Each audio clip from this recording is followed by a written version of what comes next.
नमस्कार, जन उत्तराखंड में आप सभी का स्वागत है। मैं हूं आपके साथ स्फूर्ति सिंह। खबरों की शुरुआत करेंगे, लेकिन उससे पहले एक नजर हेडलाइंस पर।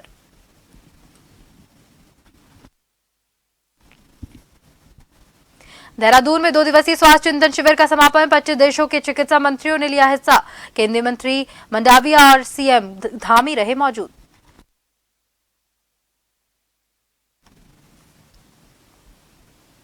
देहरादून सीएम धामी पहुंचे। कलेक्ट्रेट रजिस्ट्री में फर्जीवाड़े और मुकदमा दर्ज होने की घटना का लिया संज्ञान। डीएम दून सोनिका ने किया था मामले का पर्दाफाश।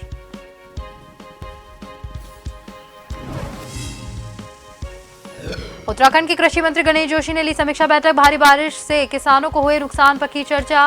नुकसान का आकलन कर मुआवजा देने की तैयारी।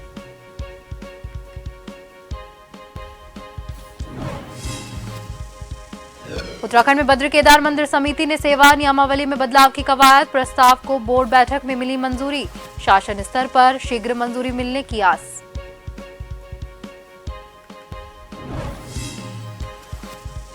और उत्तराखंड में कांवड़ यात्रा चरम पर, लाखों लोग पहुंच रहे हरिद्वार। बीजेपी ने कहा शहीदों के घर गंगाजल पहुंचाने की भी है थीम।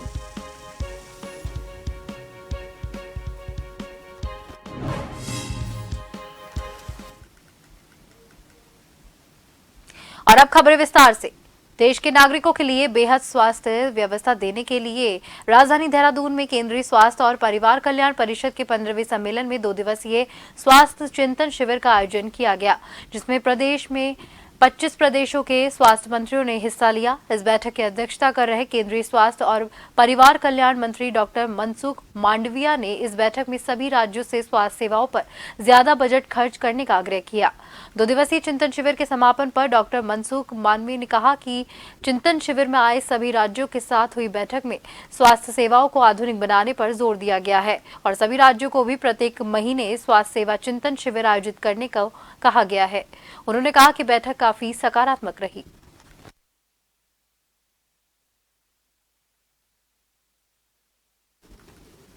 टेली कंसल्टेशन, हमारे पहाड़ी क्षेत्र में दूर सुदूर कोई पीएचसी हो और उसको कोई वहाँ से उसको ऋषिकेश एम्स पहुँचने में 10 घंटा लगता है, 5 घंटा लगता है, 6 घंटा लगता है। ऐसी स्थिति में उसको वहाँ से यहाँ आना ना पड़े, क्या करना चाहिए? तो उसके लिए टेली कंसल्टेशन से यहाँ के स्पेशलिस्ट डॉक्टर से वो सीधा जुड़ जाए। उसके लिए ई संजीवनी प्लेटफॉर्म का उपयोग करके टेली कंसल्टेशन चालू किया है। दूसरा एक प्रयोग चालू किया है, धीरे धीरे वो रूटीन में आएगा। वो है वहाँ कोई डॉक्टर साहब तो मिल गया उसको और कहा पीएचसी पर कि उसको ये मेडिसिन इमीडिएट चाहिए और ये मेडिसिन नहीं है तो क्या करेंगे? तो एक सक्सेस प्रयोग हुआ।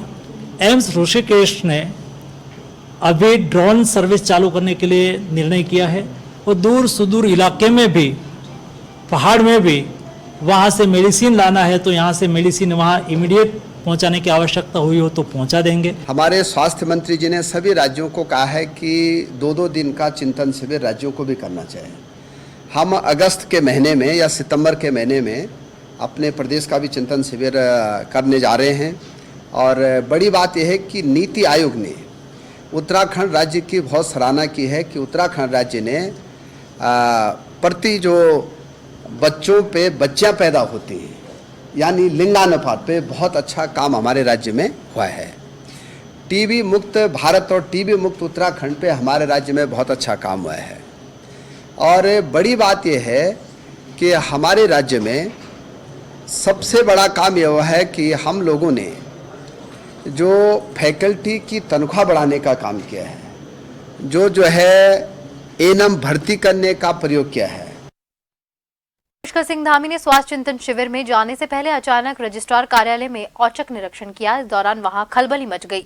इस दौरान मुख्यमंत्री सीधे रिकॉर्ड रूम में पहुंच गए और वहां औचक निरीक्षण करने लगे, जहां उन्होंने देखा कि रिकॉर्ड रूम में कई जगह सीसीटीवी कैमरे नहीं लगे हुए थे और साथ ही साथ कई जगह पर दस्तावेजों में दीमक लग चुकी थी, जिस पर मुख्यमंत्री ने कड़ी आपत्ति जाहिर की। आपको बता दें कि बीते काफी समय से देहरादून में कई जमीनों के रिकॉर्ड में हेराफेरी की बातें सामने आ रही थी, जिस पर देहरादून जिलाधिकारी ने जांच की बात कही थी, लेकिन आज तक मुख्यमंत्री के औचक निरीक्षण के बाद मुख्यमंत्री ने कड़े शब्दों में जिलाधिकारी को हिदायत देते हुए कहा है कि मामले की जांच की जाए और जांच पूरी होने के बाद दोषियों को कार्रवाई करते हुए साथ साथ रिकॉर्ड रूम में सीसीटीवी कैमरे और धीमा कर रही व्यवस्था को जल्द से जल्द करवाया जाए।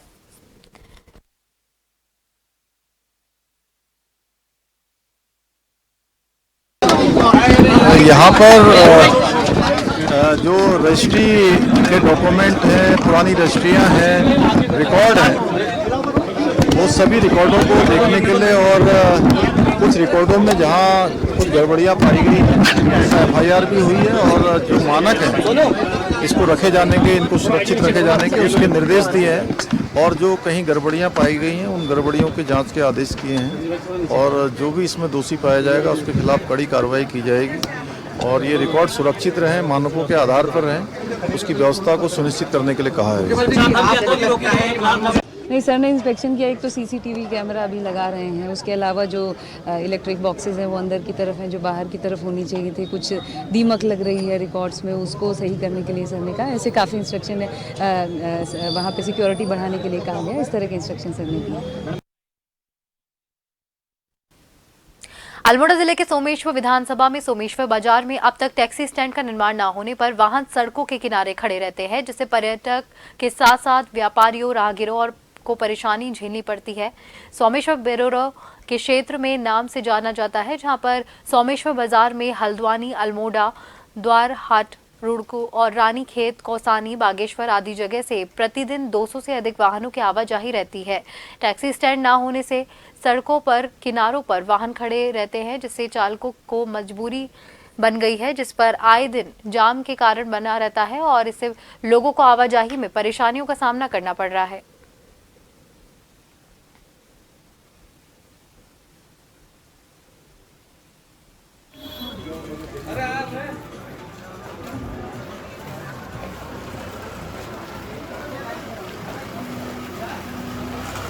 चंपावत जिले के लोहाघाट स्थित कोड़ी ढेल झील में बारिश और अलर्ट के दौरान मानसून काल तक नौकायन को प्रतिबंधित कर दिया गया है। सिंचाई विभाग के अधिकारी अभियंता भुवन चंद्र पांडे ने बताया कि वर्तमान में 15 जून से 15 अक्टूबर तक मानसून काल चल रहा है। लगातार बारिश होने से कोली ढेक कृत्रिम जलाशय का जलस्तर बढ़ गया है, जिसमें जलाशय के गेटों को कभी भी खोला या बंद करना पड़ सकता है, जिसे लेकर कोली ढेक जलाशय के सभी नाव और जॉर्बिंग बॉल चालकों को सूचित करते हुए मानसून काल में अलर्ट रहने के निर्देश दिए हैं। उन्होंने कहा कि निर्देशों का उल्लंघन करने वालों का चालान के साथ लाइसेंस निरस्त कर दिया जाएगा।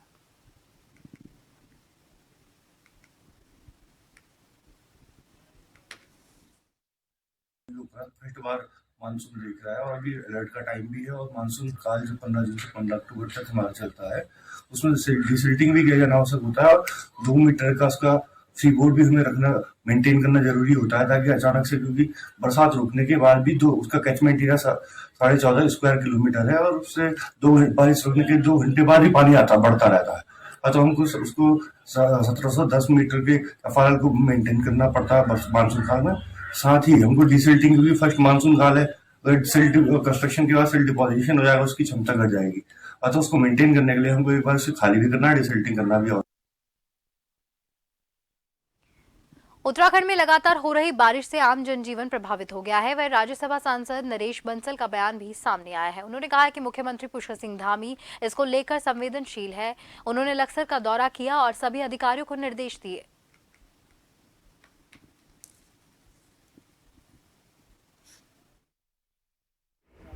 देखिए, उत्तराखंड पर्वतीय राज्य है, हिमाचल एक पर्वतीय राज्य है, जम्मू कश्मीर पर्वतीय राज्य है, नॉर्थ ईस्ट के पर्वतीय राज्य हैं। तो मैं हिमाचल के और उत्तराखंड के संदर्भ में यदि कहूं तो वर्षों से बरसात के दिनों में हम देख रहे हैं कि बाढ़ आती है, आपदाएं आती हैं। आपदाओं के साथ संघर्ष करके जीना ये हमारी जीवटता में है, हमारे स्वभाव में है। सरकार भी उसमें अपना पहले दिन से पूर्ण योगदान दे रही है। NDRF की टीमें लगी हैं, SDRF की टीमें लगी है। भारत सरकार डोईवाला के माजरी में एरो सिटी और इंटीग्रेटेड टाउनशिप का निर्माण करने जा रही है, जिसकी कवायद शुरू हो गई है। लेकिन डोईवाला क्षेत्र के किसानों और स्थानीय लोगों ने इस योजना को आमजन के खिलाफ बताते हुए इसका विरोध करना शुरू कर दिया है। वहीं आज क्षेत्र के माजरी, फतेहपुर, मारखम, ग्रांट और दुदली क्षेत्र के सैकड़ों किसानों और जनप्रतिनिधियों ने डोईवाला बाजार में प्रदर्शन करते हुए तहसील पहुंचे और सीएम धामी के नाम एसडीएम को ज्ञापन सौंपा गया।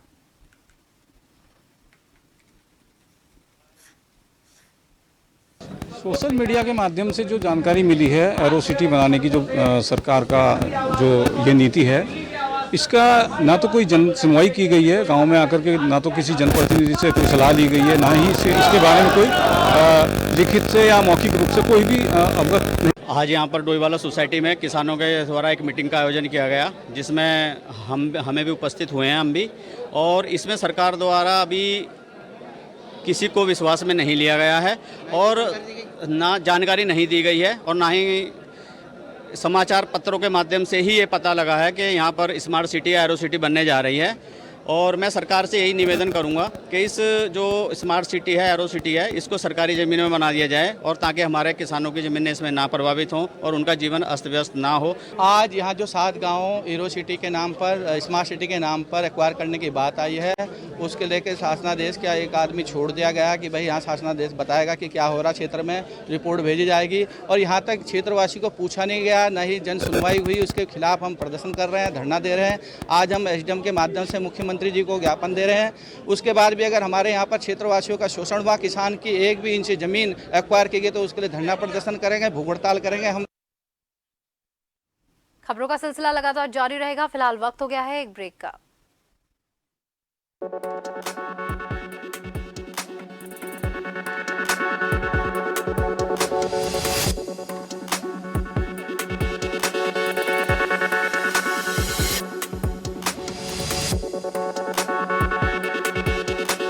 सरकारी विद्यालयों में पढ़ रहा कोई भी बालक अब पाठ्य पुस्तकों से वंचित नहीं रहेगा।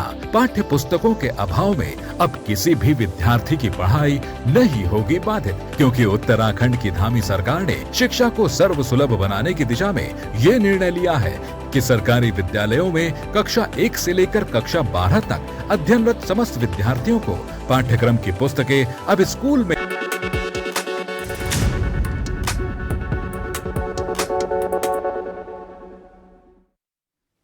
ब्रेक के बाद एक बार फिर से आप सभी का स्वागत है। बढ़ते अगली खबर की ओर। उत्तराखंड में इन दिनों कांवड़ यात्रा अपने चरम पर है। इस कांवड़ यात्रा में देश के कई राज्यों से लाखों करोड़ों लोग हरिद्वार पहुंच रहे हैं। वहीं भाजपा के प्रदेश प्रवक्ता नवीन ठाकुर भी हर वर्ष की भांति इस साल भी हरिद्वार की कांवड़ यात्रा लेकर आए हैं। भाजपा प्रदेश प्रवक्ता ने कहा है कि इस बार उनकी कांवड़ यात्रा की थीम शहीदों के घर गंगाजल पहुंचाने की है।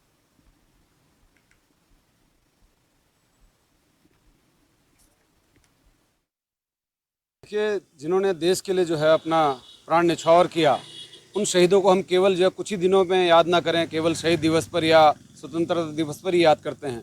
मैं चाहता हूं कि मेरा प्रत्येक नागरिक जो है उन शहीदों को हमेशा याद रखे, जिनके कारण आज हम यहाँ सुरक्षित हैं। इसलिए कांवड़ के अवसर पर हम प्रत्येक वर्ष जब हरिद्वार से जल लेकर आएंगे, मंदिर में जल चढ़ाने से पहले उन शहीदों के घर में जाकर हम उनको जल देंगे और उनके तस्वीरों के आगे जो हम जल अर्पित करेंगे, जिन्होंने अपने देश के लिए अपने प्राण न्यौछावर। उत्तराखंड के पहाड़ों में हो रही मूसलाधार बारिश का असर अब मैदानी क्षेत्रों में भी देखने को मिल रहा है, जिसको लेकर अब प्रशासन भी सक्रिय हो गया है। वहीं गौला नदी का जलस्तर लगातार बढ़ रहा है, जिससे वहां रहने वाले लोगों को डर सताने लगा है। हालांकि अब जाकर जिला प्रशासन ने गौला नदी में जेसीबी और पोकलेन मशीनों को लगाकर पानी का डायवर्जन करने का कार्य शुरू कर दिया है। वहीं आपदा की जद में आने वाले मकानों और खेतों को बचाने के लिए 2 करोड़ की लागत से बनने वाली सुरक्षा दीवार का कार्य भी पूर्ण नहीं हुआ है।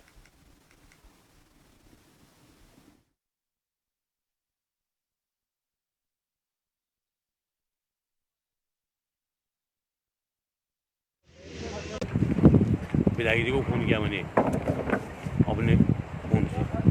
मैंने सर यहाँ पर मशीन लगवा दो। मैंने कहा सामने जो नाला हमारे उधर को कट रहा है, मैंने कहा थोड़ा बहुत ज़मीन तो बचेगी, मकान बचेगा। कोई सुनवाई नहीं। आज मशीन लगी है, ये बताइए आप। जब गौला आ गई तब मशीन यहाँ लगी है। ये पानी में क्या काम हो पाएगा? कभी नहीं हो पाएगा। लक्सर में सोलानी नदी के टूटे बांध की मरम्मत काम लोक निर्माण विभाग ने युद्ध स्तर पर शुरू कर दिया है। आपको बता दें कि लगातार बारिश के कारण मलकपुर गांव में पास सोलोनी नदी के बांध का कुछ हिस्सा टूट गया था, जिसके चलते लक्सर में बाढ़ जैसी स्थिति पैदा हो गई। वहीं अब कुछ पानी कम होने के बाद लोक निर्माण विभाग ने सोलानी नदी के टूटे तटबंध की मरम्मत का काम शुरू कर दिया है। वहीं सहायक अभियंता ललित मोहन सिंह भिष्ट का कहना है ये कार्य 2 से 3 दिन के अंदर पूरा हो जाएगा।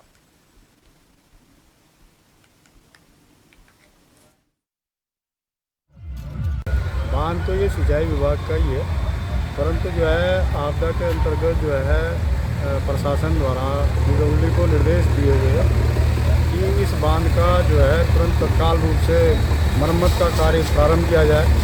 तो पीडब्ल्यूडी का समस्त स्टाफ, जैसा कि आप देख रहे हैं कि हम लोग 3 दिन से यहाँ लगे हैं, जैसे ही जल स्तर कम हुआ हमारा कार्य प्रारंभ हो चुका है। 1 से 2, 3 से 4 दिन के अंदर, जैसे कि आप देख ही रहे यहाँ पे काफ़ी कावड़ भी चल रही है, जिससे मटेरियल आने में काफ़ी समस्या हो रही है। और इसको अब जो है कल से ये इसमें गति आएगी और तुरंत ही इसको 2-3 दिन के अंदर पूर्ण कर लिया जाएगा। लक्सर विधायक मोहम्मद शहजाद ने बाढ़ प्रभावित गांव का निरीक्षण किया और पीड़ित लोगों का हालचाल जाना। इस दौरान विधायक ने उन्हें सरकार से हर संभव मदद दिलाने का आश्वासन दिया। वहीं विधायक शहजाद का कहना है कि क्षेत्र में बहुत ही विकट परिस्थिति बनी हुई है, नुकसान का तो आकलन भी नहीं किया जा सकता है।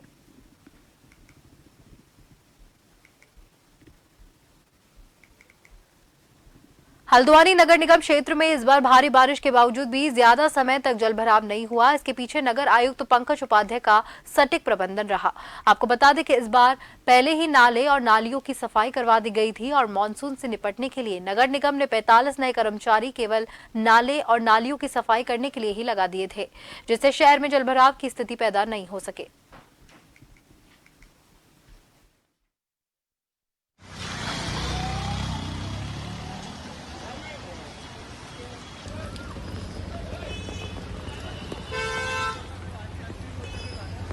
वर्षा ऋतु में भी कूड़ा प्रबंधन, कूड़ा कलेक्शन और ड्रेन्स जितने भी हैं उनको लगातार क्लीन रखना ताकि वर्षा का पानी लगातार अपने गंतव्य को जा सके, ये हमारा प्रयास है। इसके लिए हमने 60 अधिक कर्मचारी लगाए हैं। कुल 115 कर्मचारी केवल हमारे ड्रेन को साफ करने में लगातार लगे हुए हैं।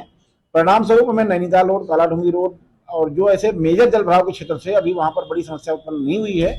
कहीं कहीं गलियों में, नालियों में, जहाँ गली मोहल्लों में जहाँ पर कहीं कोई मलबा रख दिया है, किसी ने निर्माण सामग्री रख दी है या रोड बैठ गई है, ऐसी जगह में कोई समस्याएं आई हैं, उनका भी निदान करने का प्रयास कर रहे हैं हम। लेकिन हमारा पूरा फोकस है कि जो ड्रेन्स हैं, जो वेन्स हैं शहर की, उसको लगातार क्लीन रखा जाए।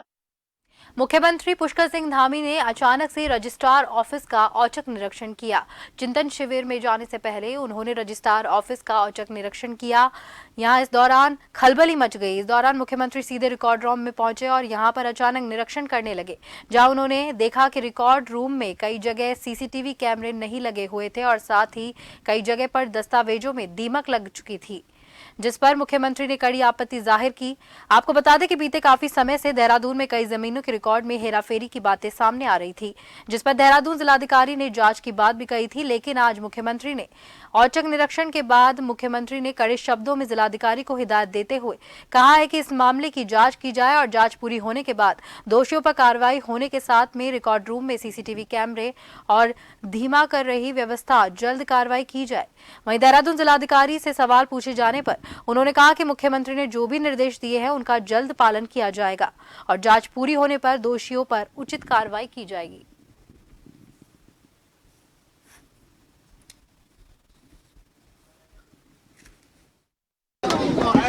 यहाँ पर जो रजिस्ट्री के डॉक्यूमेंट हैं, पुरानी रजिस्ट्रियाँ हैं, रिकॉर्ड हैं, वो सभी रिकॉर्डों को देखने के लिए और कुछ रिकॉर्डों में जहाँ कुछ गड़बड़ियाँ पाई गई हैं, उसमें एफआईआर भी हुई है और जो मानक हैं इसको रखे जाने के, इनको सुरक्षित रखे जाने के उसके निर्देश दिए हैं और जो कहीं गड़बड़ियाँ पाई गई हैं उन गड़बड़ियों के जांच के आदेश किए हैं और जो भी इसमें दोषी पाया जाएगा उसके खिलाफ कड़ी कार्रवाई की जाएगी और ये रिकॉर्ड सुरक्षित रहें, मानकों के आधार पर रहें, उसकी व्यवस्था को सुनिश्चित करने के लिए कहा है।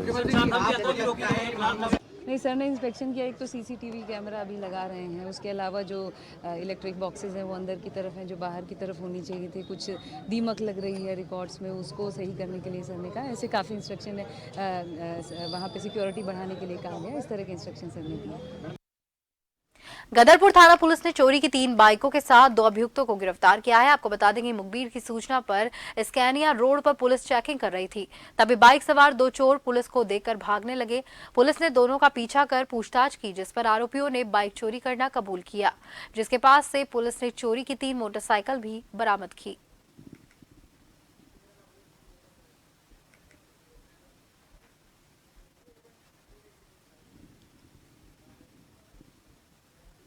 आगे आके क्या कर लेगा, मेरे टट्टू कर लेगा। ये राजपुरा गेट नंबर 2 पर जो है हमारी टीम जो है चेकिंग कर रही थी। वहाँ पर एक मोटरसाइकिल से दो लोग जो है सवार होकर के आ रहे थे, तो मोटरसाइकिल रोकी, उनसे मोटरसाइकिल के कागजात मांगे तो वो दिखाने में जो है उनने असमर्थता जाहिर की। उसके बाद हमने जो है चालान मशीनों से उनके मोटरसाइकिल का जो पता किया, तो ये जो मोटरसाइकिल यहाँ पर 155 और 156 2023 में अभियोग पंजीकृत में जो चोरी हुई थी, वो मोटरसाइकिलें मिली हैं। अभियुक्त को हमने गिरफ्तार कर दिया है और बाइकें भी जो है हमने जो है बरामद कर दी है। खबर चंपावत के लोहाघाट से है, जहां एक महिला से अज्ञात साइबर ठग्स ने रिश्तेदार बनकर 1 लाख रुपए की ठगी कर ली, जिसके बाद महिला ने थाने में ठगी का मुकदमा दर्ज करवाया। पीड़िता ने बताया कि उसके फोन पर एक व्यक्ति का कॉल आया और उसने उसके रिश्तेदार बताकर 1 लाख रुपए की मांग की, जिसके झांसे में आकर महिला ने उसके खाते में पैसे डाल दिए। फिलहाल पुलिस मामले की सूचना पर साइबर सेल को इसकी सूचना दी गई है और पूरे मामले की जाँच की जा रही है।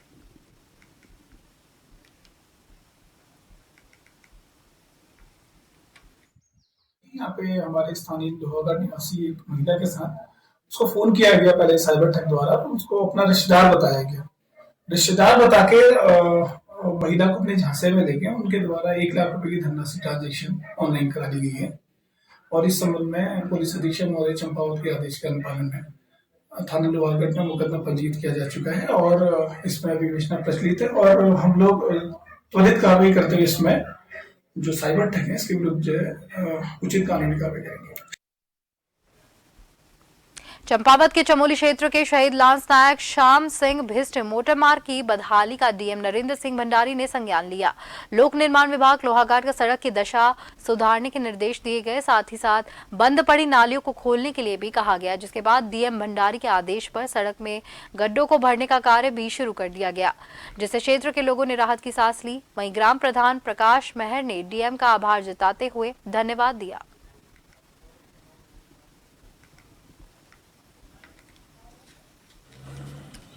जो सड़क है चामी खेती कागड़ी मोटर वाहन मार्ग लैस नायक श्याम सिंह बिस्टे, इस मार्ग लोनी द्वारा बंद नाल के खोलने और जो जगह जगह खड्डे हैं उसमें पत्थर रोड पत्थर का कार्य यहाँ पर चालू कर दिया गया है। मैं इसमें तहे दिल से आभार व्यक्त करता हूँ जिलाधिकारी महोदय चंपावत श्रीमान नरेंद्र सिंह भंडारी जी का। उनके द्वारा इस मामले को बड़ी गंभीरता से लिया गया है और उन्होंने इस मामले इसमें लोनी को आदेश भी दिए हैं कि इसमें जो भी कार्य हो उच्च और गुणवत्तापूर्वक कार्य होना चाहिए। महोदय, हमारे ग्रामीण की बहुत वर्षों से समस्या बनी हुई है कि इस रोड में 10-12 साल इस रोड को बने हुए हो गए हैं, इसमें अभी तक कोई भी डामरीकरण का कार्य नहीं हो पाया। पूरे क्षेत्र की मांग है कि आने वाले समय इस रोड में उच्च और गुणवत्तापूर्वक डामरीकरण कार्य हो। और इसी के साथ जन उत्तराखंड में फिलहाल के लिए इतना ही। मुझे दीजिए इजाजत। नमस्कार।